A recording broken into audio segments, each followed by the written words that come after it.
Thanks for visiting the patient and the weather today. I'm meteorologist Al Peterlin. I'd like to talk about the weather health stresses for June 21st, the first day of summer, and this is a weather report. We do keep additional graphics at tpatw.com. We also maintain a storefront on Amazon. You'll note that for this first day of summer, we still do have one major active weather system stretching all the way from Denver down to Oklahoma City, up to St. Louis, across Illinois, Indiana, and Kentucky, over to Richmond, and then off the coast, but swinging back inland into Bangor.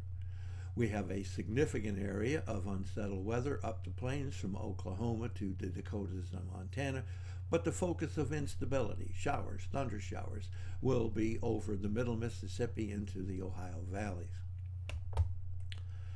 Looking at our vitality index, which is just a consolidation of all of those individual areas where there will be some weather potential impact on those sensitive, and you can see that we're really focusing up and down the plains all the way into the northern Rockies. Lots of activity and always a focus over the Texas Panhandle. Note that we have a little bit of activity in southern Florida and something still lingering up in New England.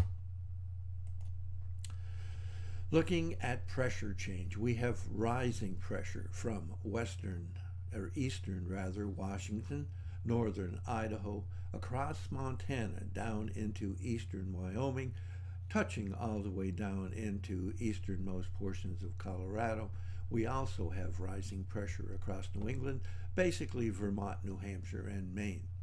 We have falling pressure from Oklahoma across into eastern Kansas, across all of Missouri, and then getting significant again northern Illinois into Iowa. Looking at the change in temperatures, nothing really dramatic, although we're going to see a lot more, shall we say, fire danger back down here in the Four Corners. But all in all, temperatures rising a bit here in the southern plains, and we do have some falling temperatures in the northern plains, and that is well behind that frontal thrust. Looking at the change in dew point temperatures, you can see we are really not significant change, except again here in the middle Mississippi Valley, and falling dew point temperatures up here in Montana, up toward the northern portions of the Great Lakes. You'll note that we have a significant differential here as we look at the vapor pressure, which is always even more significant. And so what we have is falling vapor pressures behind that frontal thrust up into the plains, rising vapor pressure here up into the Ohio Valley, and that pretty much goes along with that change in instability, which we'll pick up now looking at the lifted index. And we are having instability up into the middle Mississippi Valley, but it's most intense right here along the coast of Texas. And note that we still have some lingering instability in southern Florida. Looking at the change in oxygen availability, we'll talk about migraine stresses first, and that runs across northern Idaho, across portions of northern Montana, getting significant in eastern Wyoming, and very significant across South Dakota. Note that we also have a bubble of migraine risk here in eastern Colorado into the northernmost stretches of Kansas. We also have some migraine stresses here along the Florida Panhandle, and a touch down here in extreme southern Florida.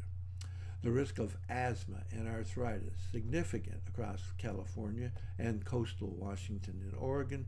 Bubble of asthma and arthritis stresses here in central Idaho, but the most significant area of asthma and arthritis stress here from Texas into Oklahoma, very significant in Oklahoma, across into Arkansas, moving then over the mountains and through Tennessee and Kentucky, picking up again in western Carolinas, almost all of Georgia, and trying to stretch down into northern Florida. Thanks for visiting the patient and the weather. Your comments are appreciated, and if you hurt, tell us where you're located.